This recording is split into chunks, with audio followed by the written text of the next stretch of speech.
What's up, everyone? HoneyBee here. I'm joined with Biohazard, Magi, and Arturo. We're going to be talking about rollback netcode in this video. Let's get into it. So rollback is not a new concept. It's been around for quite some time, but it's taken some developers quite a couple of years to actually really adopt it and put it in a lot of the mainstream games. My first experience of rollback personally was around 2006, 2007, when the Cannon brothers of Shoryuken.com implemented, they created the GGPO rollback client, right? So basically what it was back then, it was running through Final Burn Alpha emulator, right? And the games we were able to play were Super Street Fighter 2 Turbo and Street Fighter Alpha 2. And this is in 2006, 2007, right? This is a pretty long time ago, right? And anyway, long story short, we were all blown away by how we could have real matches online, over such a large distance. Immediately what happened after that, since that was the pilot or test floor, the community, especially for old games, got a huge resurgence. Super Turbo in the matchmaking lobby on GGPO in the early days would have 200 to 300 people a night. Same for Alpha 2, same for Street Fighter 3's Third Strike, so forth and so on. People will be spectating these matches in the hundreds of people on the matchmaking platform. I was regularly playing people from Japan in 200 to 220 ping. Obviously with some smoothing frames, maybe 2 to 3 smoothing frames, but it was a consistent playable experience. I was really happy with it, and I was really blown away. Then the conversation became, how do we get these devs to actually adopt rollback in their future games? And there was a lot of resistance for a long time. I think Melty Blood was the community was one of the first to actually really embrace the whole rollback thing with CC Caster, and the CC Caster is basically similar to what GGPO is in the sense that it's a matchmaking lobby with a rollback netcode, but it was designed completely by the community and for the community. There's been a couple of games that have done it since then, but nothing really big. Marvel vs. Capcom 2 had it.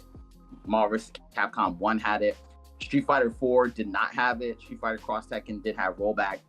Oh, really? And I feel like this is kind of a similar story with all the scenes, because I'm sure you guys have all played games without rollback, and then petitioning the developers to actually add it. So, what are your guys' experiences like? Yeah, well, for us, for Bio and I, we started with Injustice 1, did not have rollback, but I think at the time, I had nothing to compare it to, right? So I was just kind of thinking, this is just online. But at the time, everyone would always say online doesn't mean anything. If you beat anyone online, you don't get props for that. You don't do nothing. You're just playing just to get a little bit of matchup experience. But when you want to grind, you got to go to the locals. You got to go offline. You got to play like that. That's how it was back then. This was 2013 when Injustice first came out. Yeah, and, sure. When MKX came out, it was also the same way. It was also I think delay-based netcode is what it is or whatever. Yeah, it was delay-based.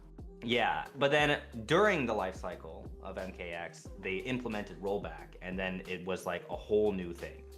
It was just immensely better. I don't know if you want to talk about it, Bio, but yeah, they actually made it so that they actually implemented it mid life cycle. I remember because when I was testing the game for MKX, I was like, guys, please add rollback. But apparently it's not that easy. And I remember a year later when they added rollback, Derek had told me they basically re-engineered the entire game from ground up to actually put in rollback. So it's not easy. I'm not gonna sit here and say it's an easy thing to do. Yeah, I mean, Tim, if you remember with the whole MKX stuff, actually when they implemented the rollback, I was having a lot of connection issues myself, and just having a lot of issues just playing online in general. So for me, I could definitely feel the difference with rollback when it came to Injustice 2, MK11, because those games ran super smoothly for me.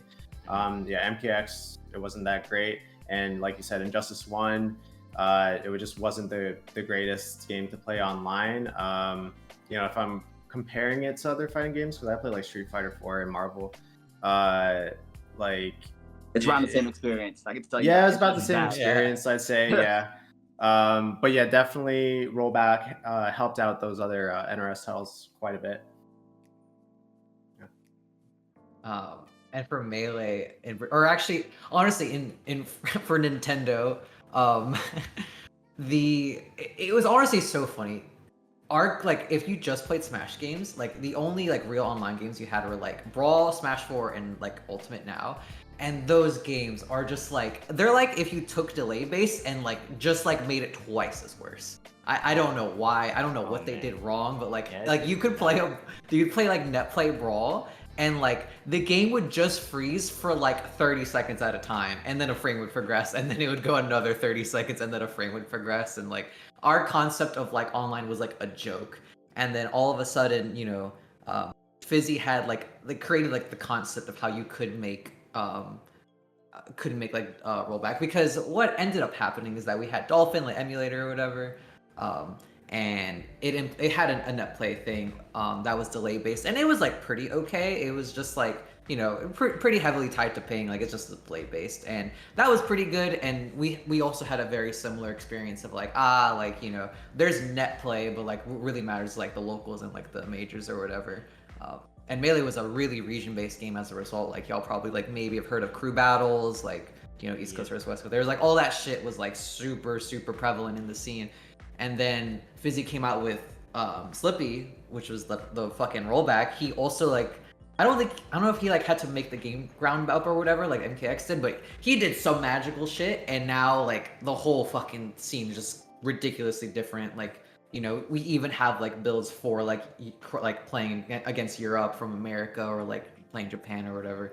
It's fucking nuts what that shit did to the whole scene. It just like changed the entire game, and all of a sudden like all of the Wi-Fi or the net play monsters are just coming out. They're showing up to tournaments, and it's getting real scary. That's honestly my favorite part of all of it. Is this happened during quarantine for us, so like quarantine, like after like whenever we're really back to tournaments, like it's just gonna be a fucking bloodbath for everywhere. It's really exciting. Yeah, definitely. I can see for you guys with Melee, like how much of a huge impact rollback was for you guys, because I mean, the game's been out for so long at this point. Right. Like, if you compare it to Injustice, it was definitely way more playable than I would say Melee. Right. You know, with all these issues with the frames and yeah, absolutely. Yeah, right. It's been, especially just how like, you know, hard it is to get into Melee. This was like a big thing that just opened up the scene. Anyone can like just, you know, fucking play and shit. It's so hype. What were you saying, Arturo? Yeah, no, I didn't say anything, but yeah, like I feel like we're all gonna have similar experiences, like especially Melee, since it's so frame perfect. And like from my basic understanding, like the way rollback works is, it's kind of like save stating the game the whole time between like both clients connecting to each other, and if there's a deviation, like, you know, in lag, it rolls back what was supposed to happen, basically. Right, yeah. It just plays it out as if it did happen, and so like a lot of the time you can just like. You can just tell, like, even if it rolls back, like, it's, like, a little bit frustrating, but the situation would have just played out the same anyway. So it's, like, it's just, like, it does affect it when you roll back, like, over and over and over again. Like, you can't, like, people are just teleporting. But, like, a lot of time, like, it literally, I think it just, like, assumes you're going to hold the current button you're holding whenever, like, it does, like, a rollback state. And, like, if you don't, then it just, like, corrects it real quick, and it ends up being fine. Like, and it feels so good. Like, oh my, like, and y'all know, like, Melee players are, like, super duper, like annoying when it comes to, like, CRTs and, like, how, like, monitor delay is. But, like, this was, like, definitely, yeah, I love CRT personally. I love CRT. But, you know, this was definitely, like, this was, like, the big gateway for a lot of people to be like, okay, no, this is just fucking legit. Like, they had things to modify, like, you have to have, like, a controller adapter to plug into your computer in order to, like, actually use your GameCube controller. Yeah, sure. They had like a polling fix for that, like a mod. They modded that. They had it input, like low input latency in Dolphin. Like they just when you when you do the polling latency fix, it actually drops your delay by half a frame or 8 ms. So I understand why, and I understand why they were so hesitant to flat screen. That's why like with the Slippi net play, like the fact that the game supports 120 hertz.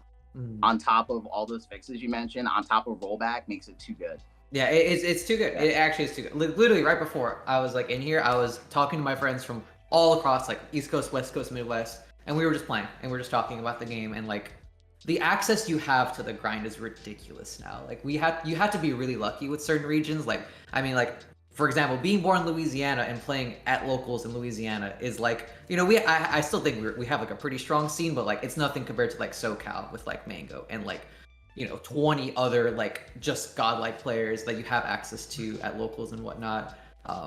It's just a completely different culture, and it's really, really awesome, honestly, that it's super changed the game. Now we have access to all these players, and it's like, you know, especially during the pandemic, you know, like not everybody's playing at home. Like I mean, what do you NRS guys think? Are online tournaments now like legit for you guys? Like I know you mentioned, like, you know, obviously, you know, for years, like, you know, offline or bust, but do online tournaments now in the NRS scene have the same precedent or credentials that offline does now? I don't know if it would hold the same weight as it would like offline, but there is definitely some credibility that you can get, I think, now from actually winning online tournaments or performing well in online tournaments. Like you can still, I feel, have that as a talking point, but ultimately offline is still going to be something else, because some of the stuff offline, like, you know, with having like an actual crowd behind you, camera, this and that, you know, it's a different experience, and then just the game does run differently offline, but like online there definitely is credibility now that you can have, and like just with the way things are, like tournaments are just everywhere, right? Like you can just join things all over the place a lot of times, or exhibitions and stuff. Like for Mortal Kombat community, there's a lot of things doing that, so there's a lot of opportunity now that there wasn't before to actually like maybe get your name out there in a way that you couldn't before, which is really nice, you know, to like allow people to enter the scene a little bit easier and stuff like that. Don't have the resources, they get like a little crowd fund because they want like a little, you know, relatively stacked like Wi-Fi tournament, or because before it was like before there would be like random players, right, that like oh, like this guy's really good or something, but it's like they have to go offline to be able to like prove themselves, but now you don't really have to do that to the full extent, right? You can to an extent you can go online, make a name for yourself, you can blow up on Twitch or whatever anyways, and then you're fine. But so I think a large part of that also due to the pandemic and everything, you know, surrounding that. Like Tim was saying, you know, there is some credibility, a little bit more credibility for players playing in online tournaments now, but there's still, you know, it's obviously not going to be the same as offline. There's still going to be stuff like you know, frame differences and stuff like that definitely affect certain characters, either make them stronger, worse, or something like that. But yeah, I mean, it's definitely it's better than it's been in the past. For sure. I guess my next question was like, do you find that the offline and online results are in parity across all your guys' scenes? Is it getting closer? Is what I'm trying to say, because you know, like online warriors used to be considered a derogatory term, but now we're all online warriors. The thing like about like online warrior, like compared to offline, if you compare like a tournament from offline to online, is that you know, once we did start going online and playing a lot of like online tournaments because of pandemic, a lot of top players are either like not consistently playing in certain stuff. You've got a lot of people that wouldn't be traveling to the offline stuff, so they are playing in the online stuff. So it's kind of like, you know, I don't know. It's hard to compare because like now there's no offline tournaments for us to compare these online tournaments. That is definitely fun. Only limited events. But I know like during like the Pro Series, for example, for Mortal Kombat 11, and like I think in the first year there were some online events that you could compete in and to gain points for the whole thing, and generally from what I can remember, the results would be pretty similar, right? Like the people that were winning those were generally people that you would see in the top 8s of offline majors and stuff like that. So it is pretty similar, pretty comparable, I think, right? We are kind of, I mean, you guys were right, like, you know, the point you guys mentioned, like about how we're kind of playing like two different games sometimes, like, you know, online and off. I definitely agree with that. Like, I think the disadvantage of online, as good as it is, obviously, sometimes you can't control people's connection issues, where they're from. Obviously, if the game doesn't have the best rollback netcode, it's you might have a poor implementation of it where you can only play at a certain distance. That's kind of Street Fighter V's problem at the moment. It has rollback based netcode, but it only works good until a certain distance or connection threshold, right? But I guess the advantage of it is if we're all playing online, you control pretty much your own setup. There's no standardized setup or anything. You control your own setup, your own monitor, your own PC. So for now, while we're still in this pandemic, I'm personally enjoying it right now because I can have a high refresh monitor. I can have a good computer. I can overclock things. I can have it exactly the way I want it. Not necessarily how I would have it at a tournament. That being said, offline, proving it live, is the ultimate goal in my opinion. But there's room for both, and I think there's going to be a divergence until we're out of the pandemic. Yeah, I also find it very interesting, like you're saying. There's very specific elements of competing in online tournaments that I think throw people off, especially in the very beginning. I remember a lot of people one thing I personally suffer from, or at the beginning, and even still sometimes now, I get paranoid that the lag is caused by me, and sometimes that distracts me from the tournament. Or what if it's my ISP? I got fiber now, so I'm way less salty about, or now I'm just more salty about their internet now. But there's a lot of small worries about that, but as you get used to it, the advantage is that I'm on my setup. I know exactly how my monitor feels. I know how all my shit is. I know my whole setup. At a bracket, it's all right, you're gonna be smudged in between these two fucks, and there's no audio, and it's a kind of laggy monitor, and it's good enough though. There's no audio. The monitor might be in scenery mode instead of game mode. Yeah, the PS4 might be on for 8 hours, so it might be overheating. Yeah, you might think the stream station is lagging, but in reality the console is just overheating and stuff. Yeah, all things out of your control. Fucking, I made a tweet as dude, I can lose in bracket in a net play tournament and start drinking and go to bed in 5 minutes. It just but at a fucking major, you have to go find a corner in the 3,000 population place, especially if you're just going from winners to losers. There's a lot more pressure, the crowd, the traveling, the sleep, the pools, schedule, it's really interesting how different it is competing between the two. And I think even outside of rollback before then, I can see why there was such a big disparity. It was almost the player pool itself was very different because of how different the elements of competing were. I think competing in person is a very addicting feeling once you get a really good taste of winning offline. That I think for a long time it was almost stigmatized to enter online tournaments because it's whatever, it's for fake, you're at your home, it's laggy, whatever. But now I think with rollback, it's starting to kind of legitimize both the results, and you are seeing what Arturo was saying, the better players are now entering the net play tournaments, and both the results are starting to become a little bit more homogenized or whatever. Because for Melee, definitely a lot of the best players offline when rollback came out were the best players on net play for sure. That was very clearly the case for us. That's good to hear, and you love to see it.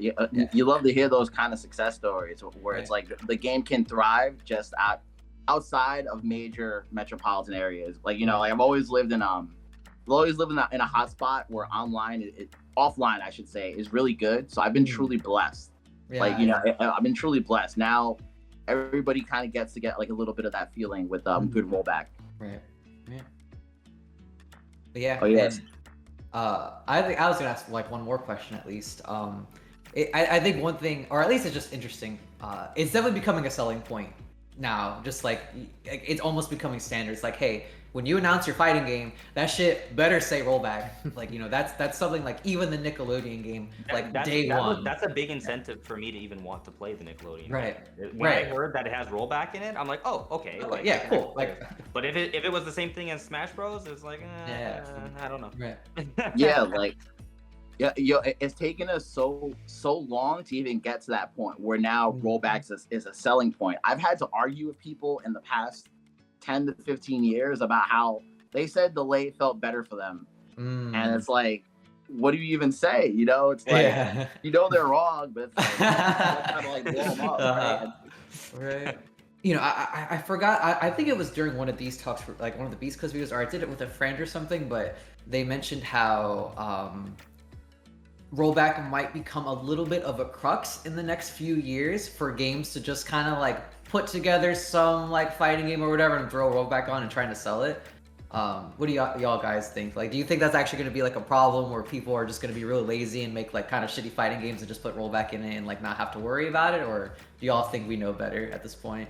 I mean, I don't think it really, like, I know rollback is obviously going to be a selling point, but you can't get past like good game mechanics. Like, you know, hopefully when people review games and look at games and stuff like that, you know, they're going to look at these games and they're just going to be like, these are what we're looking for in fighting games, and these are like, you know, what fighting games should have, and if they don't have them, then they're not very good. Right. Yeah. Well, like I said, now it's getting to the perfect like inflection point where it's like the hardware is finally catching up to that rollback's even possible. Because remember, you know, with rollback, it's CPU based. You know, it's obviously saving the state the whole time. So obviously, with older games that are really small, it's a lot easier to save those states. And with newer games, you know, obviously it's harder, but obviously the hardware is getting better, and like the developers are getting better at it, especially on the American side of things. So like I'm glad Japan is finally starting to catch up to that. Yeah, shout out to all the rollback devs across all the scenes that are making stuff happen. Yeah, they're definitely like, at the end of the day, like they're definitely doing God's work for us. Shit, like that. It was definitely it made such a big difference. Like, you know, I think that was like a question that maybe all of us had when we were kids. Like, dude, like what if you could just play online and it just like felt good? Because that was really hard to experience back then across like almost all the games. So it's really cool to finally see, like, you know, we're living in the future. we're getting that shit exactly how we thought it would happen. I've been playing online since 300 baud modems. I'm sick of lag. Yeah. You're ready. Yeah, like that whole lifetime of this shit. Yeah, just make sure to keep supporting rollback, you know, and also, like, I can't stress this enough, make sure you keep that same energy you have for rollback as you do for high refresh monitors, because the combination of the two really drops the lag, which is what we all want in the end anyway. Yeah, don't forget, the setup matters too. Yep, your setup definitely matters. But yeah, all right. Well, thank you guys so much for tuning in today. Make sure you drop the like, subscribe, all that good stuff, and we'll catch you next time. Peace.